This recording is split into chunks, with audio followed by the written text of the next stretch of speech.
Streaming from Madison, Wisconsin and Minneapolis, Minnesota. Straight to your personal devices. Available on all major platforms and YouTube. This is the Armchair Analyst Podcast. And here are your hosts, Ace and Johnny.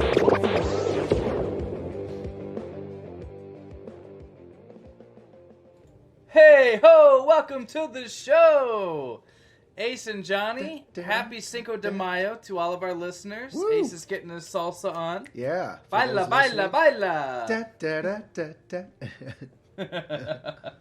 Oh my gosh, fantastic. Well, we had a very interesting week. We had a lot of stuff happen. Some of it good, some of it not so good. Yeah. Packer fans especially are a little, I don't know, probably irritated, agitated. Enraged. Yeah. If there's one, insert adjective here. if there's one thing about Wisconsin, I know they don't necessarily like to be in the limelight all that much. They don't like to be ever. I mean, honestly, if I could wear that, remember that when I had that bag over my head? I would do that for a whole week. It'd be good. I'd record with it again too. It's actually pretty cozy. No. We'll get to some of the drama a little bit later. Not really something I want to open the show with, but definitely something we need to address. But yeah, I mean, I guess let's just give them what we got today, right? So we'll kick it off with the Random Rant.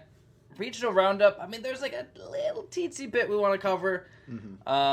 But the big thing, obviously, is going to be the draft recap, right? That's the big thing that happened this weekend.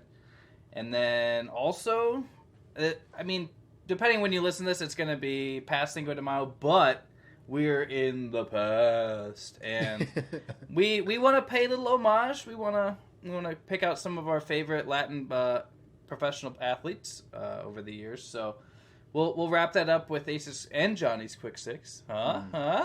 So there we go.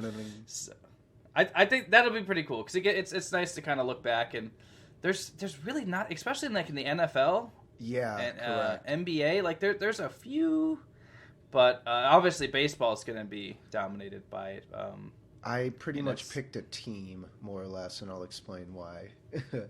But if you were to happen to peek and see my name, the names. I peeked.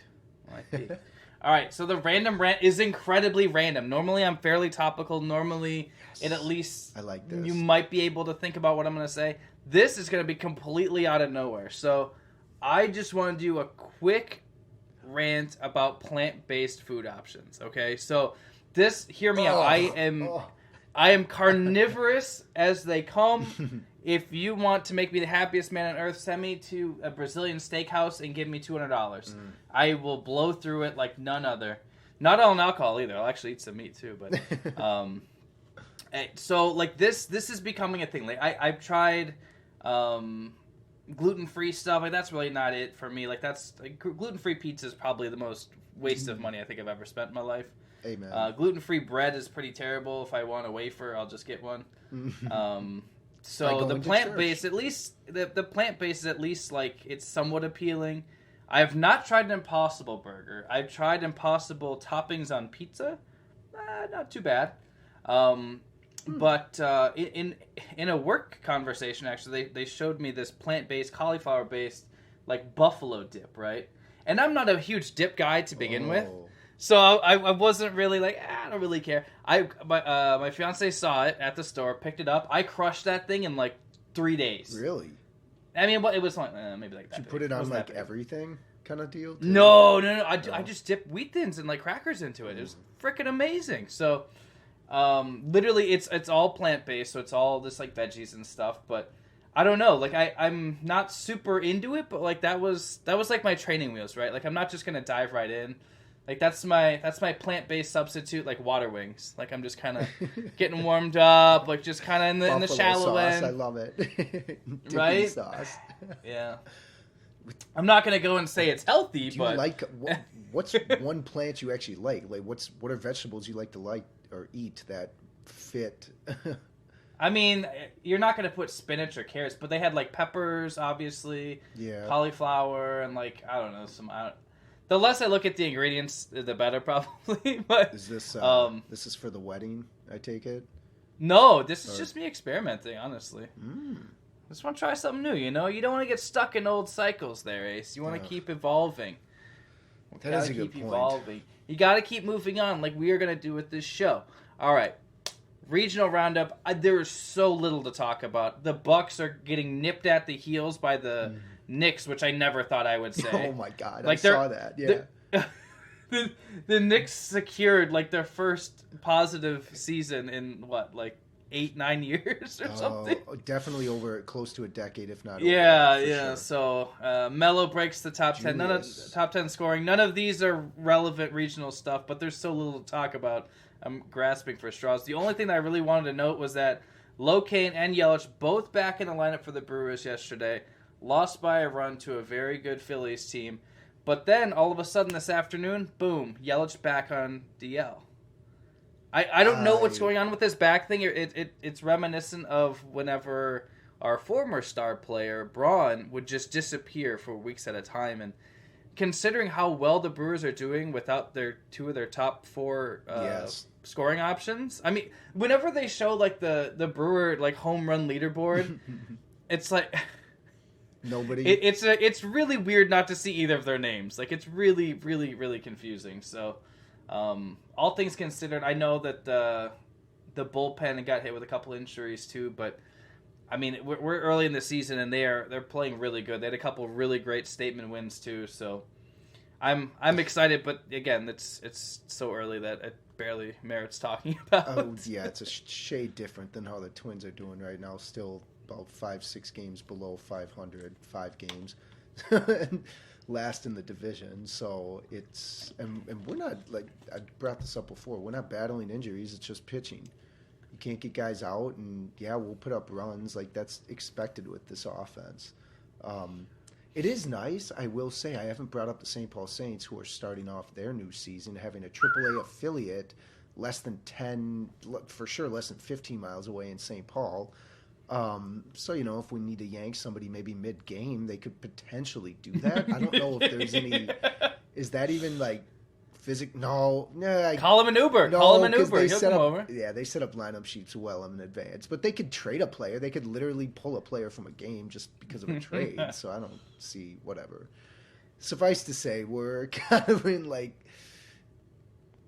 we're sort of still middle of the ground. This division is going to be good, clearly, with the White Sox and the Royals. Nobody expected the Royals to be in first place, number one. They were supposed to suck. They unloaded everyone. They had that. So the Royals won in 2017 and just couldn't pay anyone. They let everyone go pretty much from that roster except for the catcher and Perez. It's funny, I remember only the catcher, but Locane, wasn't he? Did he win one with them in 2017? I know that he was with the one. Now I'm worried because we took a lot of players from the Royals, so now okay, because Moustakas played for there temporarily, so they got rid of Hosmer, kind of that core. And point is, this was supposed to be a down freaking year for them, and it went completely flip flop for how our season was supposed to start versus theirs, and then we. Ace Daddy! What? Kansas City Royals, Lorenzo Cain, 2011 to 2017. So he won the title there. He did. Perfect. He's a champ. 2-time All-Star. Oh, no, sorry. World Series champion 2015. So you were off by a couple years. Yeah. Wow, that was, 7 years ago. They got back. They must have got, or 6. They got back in 2017, I think. Math. Whatever. Math. So... Keep an eye out for the Twins. Pineda, our starting pitcher's down right now, and our kind of utility guy, Luis Arraez. God, I need to learn how to roll my R's. But Arraez is our utility guy who's... If only you were with someone that spoke Spanish. Wow, that'd be really helpful, huh? I got somebody, huh? Interesting. We got more mileage out of that than I was expecting for the Roundup, but that's not a whole lot going on. There's one thing that did happen that we do kind of want to talk about that's super regional. NFL Draft, which, okay, I gotta say, not only having fans, but having, a ton of fans. And media, not super fan of the media right now, but I guess, should we start with that? Should we address the elephant in the room that's boots were on the ground? Well, tormenting me. What, the Kentucky Derby? Did you lose money over the Derby? No, I don't like you. You're going to force me to say it, aren't you piece of crap? Oh, Rodgers? Aaron Rodgers? Yes. Aaron Charles Rodgers. Yes. What, yeah, it did overshadow the draft. So, yeah, let's just squash it right away. So, I don't go on Facebook. There's just such a horrible echo chamber of opinions and just so much BS. I don't really go on Facebook anymore. But I had people message me on Slack, our internal messaging service at work.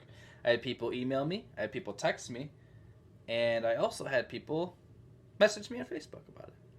What's going on with Rodgers? What's happening? What's going on? None of the things that were initially reported were anything new. Love was taken over a year ago. Mm-hmm. They lost the NFC Championship back-to-back almost 3 full months ago. Yep.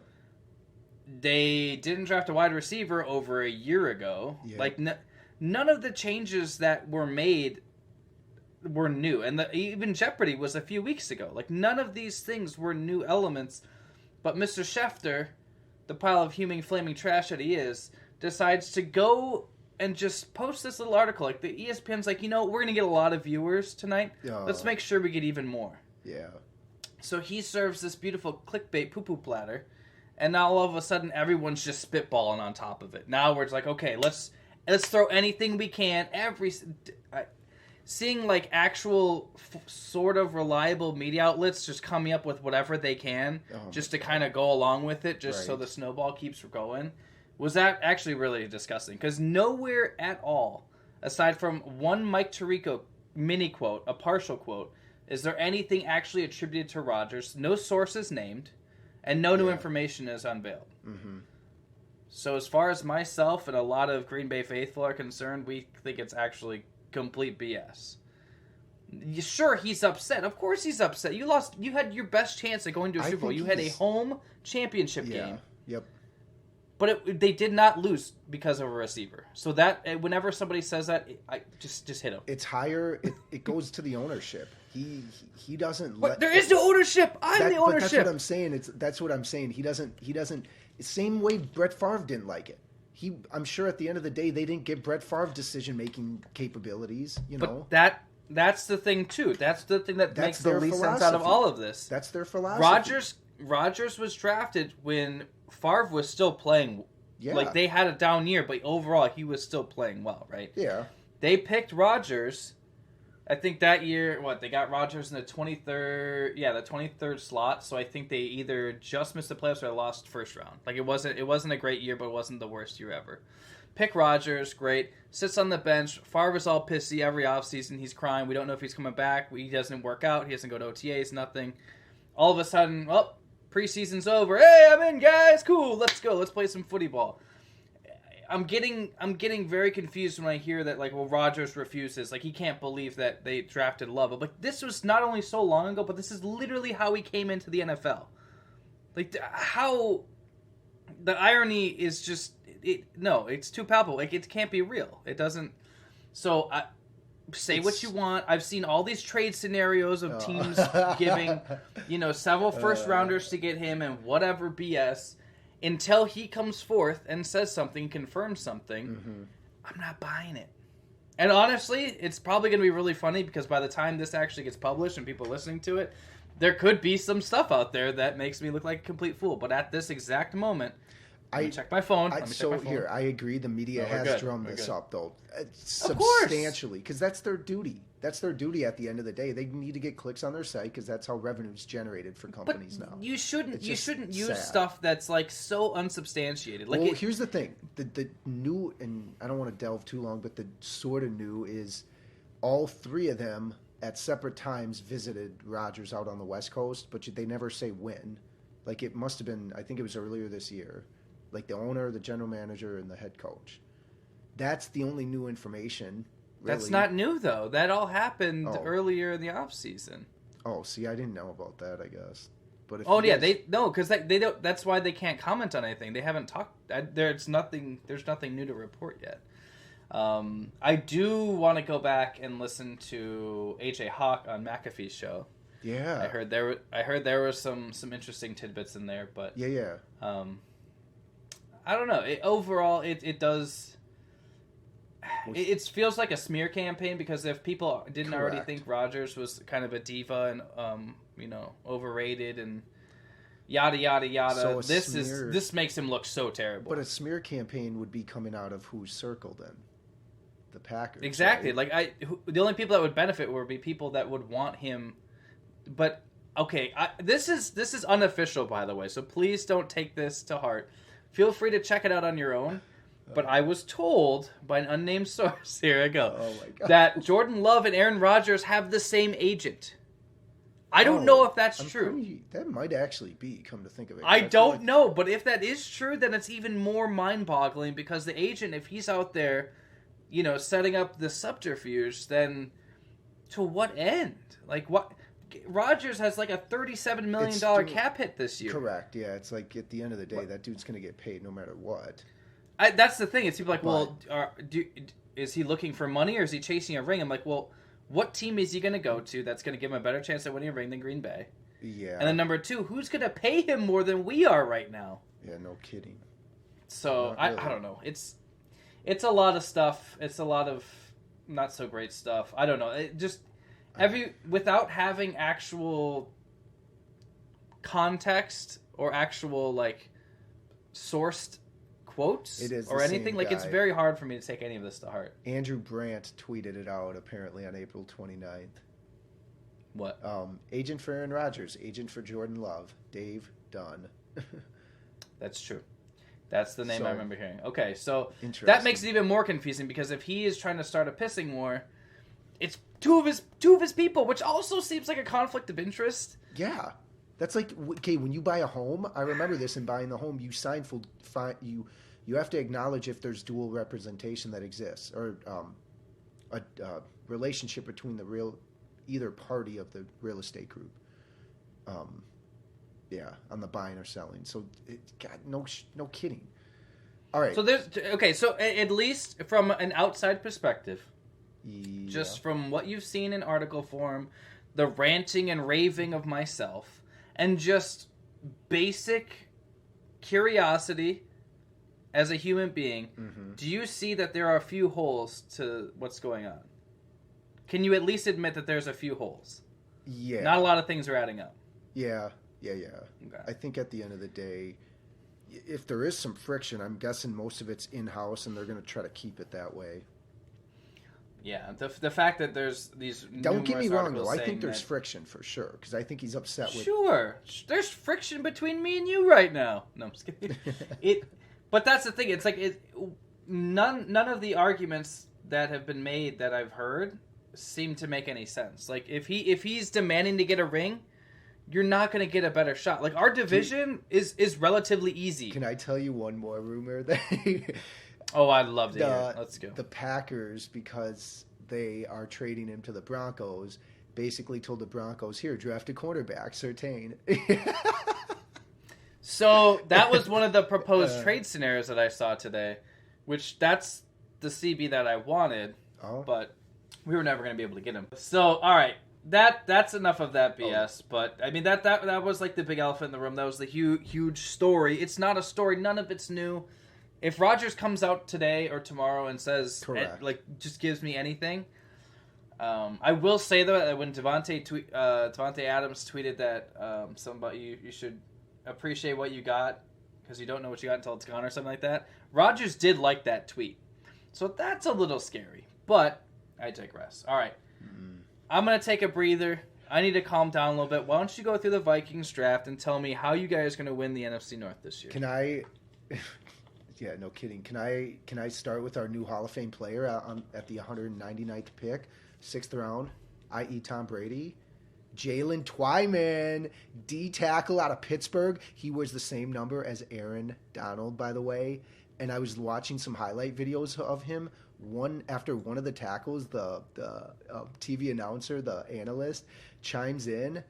Oh man, yeah, he's repping number 99 just like Donald. He really plays to heart that mindset that Donald has. He talks, he wants to be him. He wants to be the next him. And I kind of got chills in the moment because like if I potentially could have called my shot here, like even if he's like let's say an all-star or an all-pro in 5 years, right? Wouldn't that be? I'd be excited that I sort of called it in a way, but no, we drafted him. We actually drafted a DN from Pittsburgh earlier, but sorry, the highlight is Christian Darrisaw, our offensive tackle, as well as a QB in the 3rd round, Kellen Mond. He's actually a really athletic quarterback out of Texas A&M, and they like to sling it, i.e., Mr. Johnny Manziel.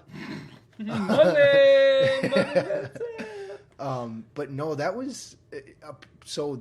Here's some rumors on the Vikings side. We were rumored to have wanted to trade up to actually land Justin Fields, but I don't think we were going to move up high enough to be able to surpass the Bears.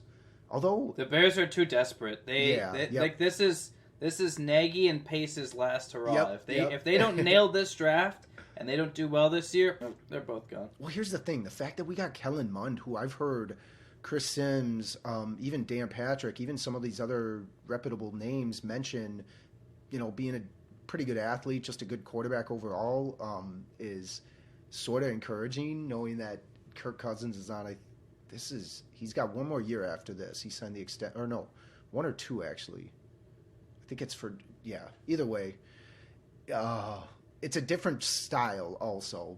And so I guess Darrisaw is more of a run blocker, so I think the focus is still going to be around running, but overall, I'm excited. You really want to shoot out with Kirk Cousins? Come on, man. Well, yeah, exactly. I'm excited with the draft overall. We drafted no cornerbacks, which is an absolute shock to me. No cornerbacks. Gladney, baby. Gladney's coming back. Yeah. No news on that, which I guess is probably for the better. Maybe not. Well, yeah, you're right. Probably not, given the reports. But no, we went defensive line, offensive tackle. We mixed in some receivers, a guy that's going to transition to safety as a cornerback. Yeah, I'm excited. What about you?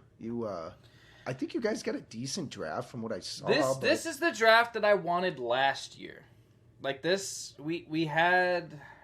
I mean, I don't need to go back into why the first 2 picks last year were. Mm-hmm.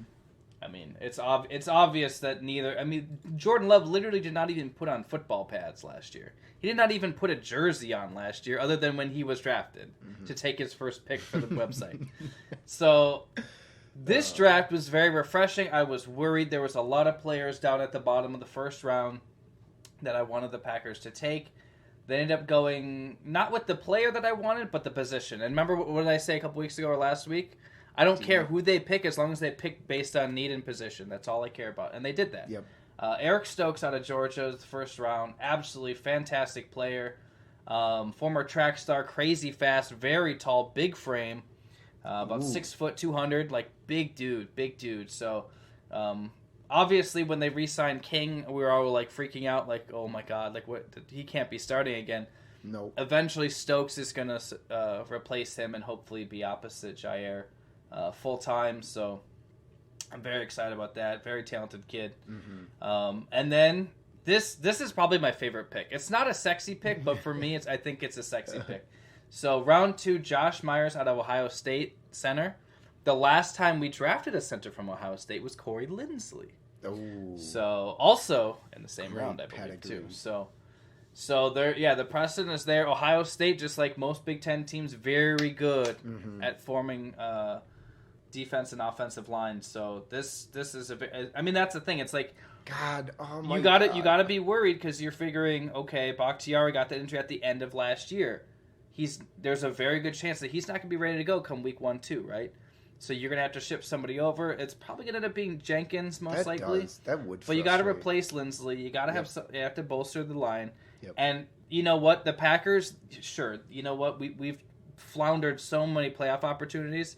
These guys can make an offensive line. Since I've been able to read, write, and be a child, they have always been able to just have crazy offensive lines, whether it be by trade, free agency, or the draft. It's just been insane. And this, I feel like they're just going to keep that tradition rolling too. Yeah. Round 3 was a big pick. They traded up to get Amari Rodgers, slot receiver out of Clemson. I know that that's not the sexiest pick, especially when there were some better wide receivers available in round 2. And I know even in end of round 1, I think just because of the volume that he saw at Clemson from Trevor Lawrence, just being able to take away some of those targets, being able to manipulate the middle of the field, being able to do, not having to rely so much, on Adams. Exactly. So not the greatest pick ever, but I mean, it's definitely a need. They drafted another tackle, Royce Newman. Slayton out of Florida, defensive lineman. He's a run stopper. He's just there to help clog up the lanes with Kenny Clark, which is nice. I'm assuming that means they're confident in their pass rush. Dean Lowry returning. Lancaster's out. Yeah, I don't know. I mean, you got the Smith boys, which is cool, and you also obviously will still have Rashawn Gary on the outside, though. But you still need depth there in the line, both sides. Correct. And they did let Montrevious Adams go, so I mean it's a good pick. He's a big boy too, 6'4", 330, just a monster truck of a guy. Yeah, come to Minnesota. Just as a body. They picked another corner, but I think that the fan favorite pick of the draft was our boy Cole, former Badger, grew up in Green Bay, Wisconsin, and is playing for hometown Packers. Serious? Like this is the feel good story of the year. Like, don't get me wrong, when they picked up Aberderis, that was cool. When they got Jake Kumaro out of Whitewater, that was really cool. Yep. But yeah, that's incredible. I don't know what his role is going to be right now. They have him listed tackle and guard. I'm not really sure how he's going to fit in the line. I'm pretty sure he's going to be depth for a while, but also a big boy. He's 300, 6'4". When everyone talks shit about this draft, the first thing I'm going to say is, do you remember how the worst two games the Packers had last year? How did it go? Rodgers was running around with a chicken with his head cut off, just getting destroyed by Ed. They didn't have to blitz. The Bucs didn't even have to blitz. They would rush forward, correct. And they would get crazy pressure. I think this is 100% why that whole thing was media driven, because look at what they did this year. That's going to quiet any sort of news, I think, because they really focused on from the inside out. Or they drafted on need, like you said. But if you're a spinster, if you're a PR spinster, and you want to go flip it the other way, you could say, well, they're bolstering the line for Love. They want to give more protection for Jordan Love. They want to have weapons and fortify the offense for Love. Mm-hmm. So I could see it going both ways. Either way, it's now that we've had a little bit of time to digest and maybe contemplate Rodgers leaving, it kind of makes me like the draft even more. Because it's like Love's going to need extra protection. He's going to need the additional weapon. The future I'm more open to it than I was before. The future host of Jeopardy could actually have that role sooner than we think. Get out of here. Sorry, yeah. Cole Van Lanen, it's really cool. I'm hoping that he is able to make an impact year one, but I think it's just having a dude that's from Green Bay, played at Wisconsin, is now on the Packers. That's cool. They did draft an inside linebacker, Isaiah McDuffie. I have no idea about him. I do like the 7th round pick, though. LaFleur was offensive coordinator for the Titans. You know how much they love to run the ball. They want as many running backs as they can get. 2nd round pick last year. They draft a guy that has bigger quads than I do waistline, and that's saying something. So they picked Kylan Hill, 7th round. He hasn't played football in a bit, but when he did, he was a fantastic player. Also played against some incredibly stiff competition in the SEC for Mississippi State. I don't know. It's just good to have depth in that area. I mean, there's nothing wrong with that, especially playoff football in the NFC North. For those of us that play outside, I know that the wonderful Vikings don't want to be bothered with that. But hey, Detroit, if you're playing playoff games in the snow, Detroit doesn't play playoff games. It doesn't matter. Oh, yeah, their season's done by Christmas. Yeah, good point. So, I mean, that's pretty much the long and the short of it. I know that it's still kind of crappy just thinking about the possibility of Rodgers not being there, but just knowing that the front office, even though everyone in the world is just trying to smear their name through a mud of shit right now, I think they did a very good draft. They had a lot of draft capital, and they used it to move up strategically when they wanted to snap players. So I mean, that's what the draft's all about, though, trying to maximize your value. So I thought this year, without a 2nd round pick, too, we traded some picks in the later rounds to get like a later round pick, or just to get a closer up pick, but it wasn't nothing significant. I thought with the draft picks we had overall, we were very efficient, which is a good sign to see, especially because that window on the defensive side has been closing. You feel that pressure like when yeah. I think when the offseason hits and free agency's done and it's right for the draft, like it kind of hits you. It's like, this is what we need. You kind of see the contracts line up. You kind of see like who's going to be where in like a year or two, and it's like, damn, we got to make the best of this. We got to get this going. We all want to be a freaking GM at the end of the day. That's why I play franchise mode in Madden, dude. Cut everybody, trade everybody. Give me the picks. I'll figure it out. No, I'm excited. I'm glad the draft was able to be what we're accustomed to. It was nice to see fans. It was nice to It was nice to see people booing, even if I didn't understand what they were booing. Yeah, no kidding. But idiots. No, it's such a production though. It's such a production. Like they make it 4 hours long. Yeah. The first round? That's ridiculous. It's crazy. I was playing too. Yeah. I was playing golf and we went out to eat after and it was like 5:00 and this draft was still going on Saturday. Like what? This is crazy. Oh Jesus. It's crazy. All right. So now we've covered the draft. We've covered local news. We've covered plant-based food options. And now it's time for us to commemorate our Cinco de Mayo. Yes. So, we got our favorite professional Latin athletes. I think we can start with our favorite shared. We have a shared interest. Manny Lopez, our favorite joint athlete. Athlete for Liga Latina in Minneapolis, St. Paul. Twin For Cities. Los Tigres. No, Los Leones. Leones. Lions, Tigers. Bears, Semantics, oh my. brother.